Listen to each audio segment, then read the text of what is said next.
2024 ନୂଆ ବର୍ଷ ଉପଲକ୍ଷେ ଆପଣମାନଙ୍କୁ ହାର୍ଦ୍ଦିକ ସ୍ୱାଗତ ଏବଂ ଶୁଭକାମନା। ନମସ୍କାର ଦର୍ଶକ ବନ୍ଧୁ, ମୁଁ ଜ୍ୟୋତିର୍ବିଦ ସୁଧୀର। ଆସନ୍ତୁ ଜାଣିବା 2024 ମସିହାର ସାମଗ୍ରିକ ଭାବରେ ଦେଶ ଦୁନିଆର ଭବିଷ୍ୟବାଣୀ ସମ୍ପର୍କରେ। ବିଶ୍ୱ, ଭାରତ ତଥା ଓଡ଼ିଶା ପ୍ରଦେଶର ଭବିଷ୍ୟବାଣୀ କ'ଣ ରହିଛି, ଏ ବର୍ଷ ବିଶ୍ୱରେ, ଭାରତରେ ତଥା ଓଡ଼ିଶାରେ କ'ଣ ସବୁ ଘଟିବାକୁ ଯାଉଛି, ଏ ସମ୍ପର୍କରେ ଆମେ ଆଜି ଆଲୋଚନା କରିବା। ତେବେ ବର୍ଷ ଆରମ୍ଭ ଆମର ହେଉଛି ପୌଷ ମାସ କୃଷ୍ଣ ପକ୍ଷ ପଞ୍ଚମୀ ତିଥି ସୋମବାର, ଧନୁ 17 ଦିନ, ଜାନୁଆରୀ 1 ତାରିଖ ଏଦିନ ମଘା ନକ୍ଷତ୍ର ସିଂହ ରାଶିରେ ଚନ୍ଦ୍ର ଥାଇ ବର୍ଷ ଆରମ୍ଭ ହେବାକୁ ଯାଉଛି। ତେବେ ଗଣିତ ଅଙ୍କ ଜ୍ୟୋତିଷରୁ ଯଦି ଆମେ ବିଚାର କରିବା ତାହେଲେ 1/1/2024 ଗୋଟେ ସିଙ୍ଗଲ ଡିଜିଟ ନମ୍ବରଟି ଆମେ ପାଇବା। 1ଟି ହେଉଛି ରବିଙ୍କର ବର୍ଷ। ତେଣୁ ଶାସ୍ତ୍ର ପ୍ରମାଣ କରୁଛି ଏଇଟି 2024 ମସିହାଟି ରବିଙ୍କର ବା ସୂର୍ଯ୍ୟଙ୍କର ବର୍ଷ ହେଇଥିବା ଯୋଗୁଁ ଭାସ୍କରେ ଗଣିତାଶ୍ଚୈବ ଭୂକମ୍ପ ମନ୍ଦବୃଷ୍ଟି ସ୍ୟାତ୍ ଶସ୍ୟହାନି ଉଦ୍ଦେଶ୍ୟ ରୋଗାକ୍ରାନ୍ତା ନରୋ ଭବେତ୍। ତେଣୁ ନିଶ୍ଚିତ ଭାବରେ ଏ ବର୍ଷ ସ୍ୱଳ୍ପ ବୃଷ୍ଟି ହେବ ଏବଂ ଲୋକମାନେ ରୋଗାକ୍ରାନ୍ତ ହେବେ। ତତ୍ ସହିତ ଭୂମିକମ୍ପ ଆଦି ପ୍ରାକୃତିକ ବିପର୍ଯ୍ୟୟ, ଅତ୍ୟଧିକ ଗ୍ରୀଷ୍ମ ପ୍ରବାହ, ଏସବୁ ଗୁଡ଼ିକ ହବାର କଥା ଆମେ ସୂଚନା ପାଉଛେ। ତେବେ ଆସନ୍ତୁ ସାମଗ୍ରିକ ଭାବରେ ଜାଣିବା ବିଶ୍ୱର ପରିସ୍ଥିତି କେମିତି ରହିବ। ବର୍ଷ ଆରମ୍ଭରୁ ବିଶ୍ୱ ଗୋଟେ ଜଟିଳ ପରିସ୍ଥିତି ମଧ୍ୟ ଦେଇ ଗତି କରିବ।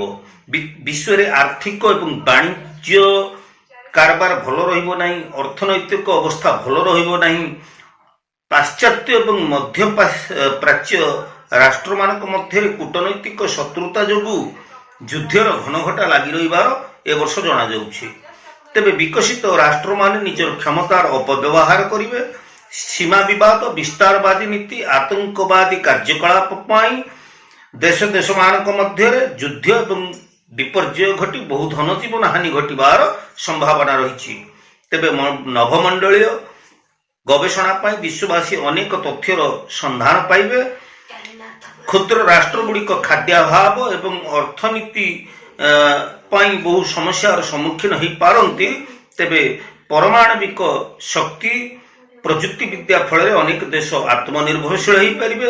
ଜଳବାୟୁର ପରିବର୍ତ୍ତନ ଏ ବର୍ଷ ବିଶ୍ୱରେ ଗୋଟେ ଚିନ୍ତାର କାରଣ ହେବ। ତେବେ ଦର୍ଶକ ବନ୍ଧୁ, ଅଜଣା ରୋଗ ଏବଂ ସଂକ୍ରାମକ ରୋଗ ନୂଆ ନୂଆ ରୂପରେ ଆସି ବିଶ୍ୱବାସୀଙ୍କୁ ଭୟଭୀତ କରୁଥିଲେ ହେଁ ଭେଷଜ ବିଜ୍ଞାନର ଯେଉଁ ରହିଛି ଔଷଧ ନିର୍ମାଣ, ଏହି ଔଷଧ ପାଇଁ ସମଗ୍ର ବିଶ୍ୱବାସୀ ଆଶ୍ୱସ୍ତି ପ୍ରକାଶ କରିପାରନ୍ତି। ତେବେ ଭାରତ ବିଶ୍ୱରେ ଶାନ୍ତିର ବାର୍ତ୍ତା ଦେଇ ଏକ ସ୍ୱତନ୍ତ୍ର ଭାବରେ ନିଜର ପରିଚୟ ସୃଷ୍ଟି କରିବ। ଇଏ ତ ଥିଲା ବିଶ୍ୱର ପରିସ୍ଥିତି। ଏବେ ଆସନ୍ତୁ ଜାଣିବା ଭାରତର ପରିସ୍ଥିତି କେମିତି ରହିବ। ଭାରତରେ ଏ ବର୍ଷ ନିର୍ବାଚନୀ ବର୍ଷ ହେଇଥିବାରୁ ଯୋଗୁଁ ରାଜନୈତିକ ଉଷ୍ମତା ବୃଦ୍ଧି ପାଇବ। ବିରୋଧୀ ଦଳମାନେ ସଂଗଠିତ ଭାବରେ ଲୋକପ୍ରିୟତା ହାସଲ କରିବା ପାଇଁ ଉଦ୍ୟମ କରିବେ।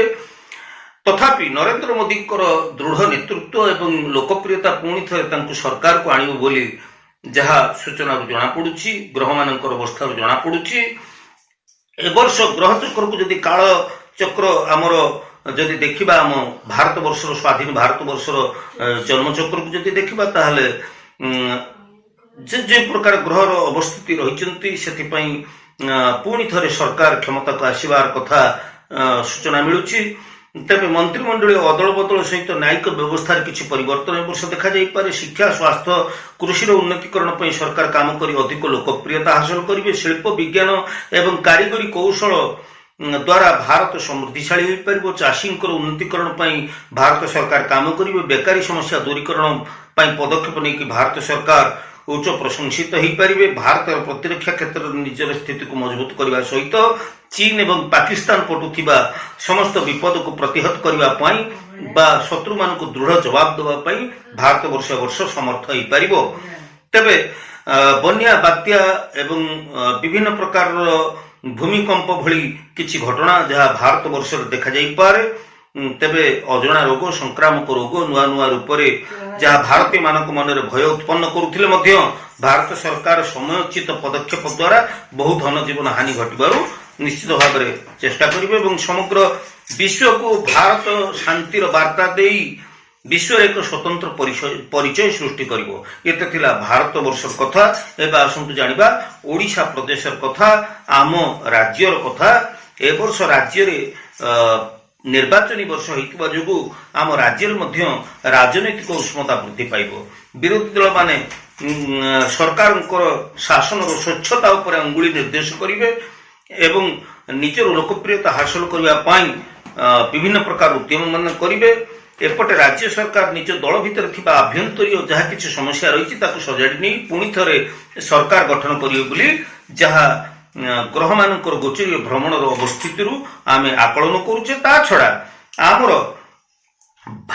ଆମ ଓଡ଼ିଶାର ଯେ ରାଶିଚକ୍ର ରହିଛି, ସ୍ୱତନ୍ତ୍ର ଉତ୍କଳ ପ୍ରଦେଶ ଗଠନ ହେବା ସମୟର ଯେଉଁ କାଳଚକ୍ର ବା ରାଶିଚକ୍ର ରହିଛି, ପୁଷ୍ୟା ନକ୍ଷତ୍ର କର୍କଟ ରାଶି ଏବଂ এই আধাରରେ ଯଦି ଆମେ ଦେଖିବା ଭାଗ୍ୟ ସ୍ଥାନରେ ଶନି, କର୍ମ ସ୍ଥାନରେ ରାହୁ, ଏକାଦଶ ସ୍ଥାନରେ ଆମର ବୃହସ୍ପତି ରହିଥିବା ଯୋଗୁଁ ଓଡ଼ିଶାରେ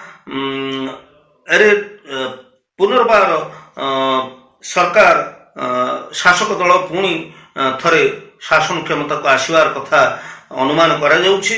ରାଜ୍ୟରେ ଏକ ସ୍ୱଚ୍ଛ ଶାସନ ପାଇଁ ଜନସାଧାରଣ ମାନେ ସଚେତନ ହେବେ। ଓଡ଼ିଶାରେ ଚାଷୀ, ସରକାରୀ କର୍ମଚାରୀ, ବେକାର ଯୁବଗୋଷ୍ଠୀ ତଥା ବିଭିନ୍ନ ସଂଗଠନ ସରକାରଙ୍କ ପାଖରେ ନିଜର ନ୍ୟାର୍ଯ୍ୟ ଦାବି ଉପସ୍ଥାପନ କରିବେ। ଦାରିଦ୍ର୍ୟ ଦୂରୀକରଣ, ନାରୀ ସଶକ୍ତିକରଣ ଉପରେ ସରକାର ଉଦ୍ୟମ କରିବେ। ଜଳବାୟୁ ପରିବର୍ତ୍ତନ ଚାଷ କାମରେ ବାଧା ଆଣିବ। ତେବେ ରାଜ୍ୟରେ ବନ୍ୟା, ବାତ୍ୟା, ମରୁଡ଼ି ଭଳି ପ୍ରାକୃତିକ ବିପର୍ଯ୍ୟୟ ଗୁଡ଼ିକ ଦେଖାଯାଉଥିଲେ ମଧ୍ୟ ସମୟୋଚିତ ପଦକ୍ଷେପ ଗ୍ରହଣ କରି ସରକାର ବହୁ ଧନ ଜୀବନ ରକ୍ଷା କରିବା ପାଇଁ ସମର୍ଥ ହୋଇପାରିବେ। ଓଡ଼ିଶାର କଳା ସଂସ୍କୃତିର ବିକାଶ ଘଟିବ।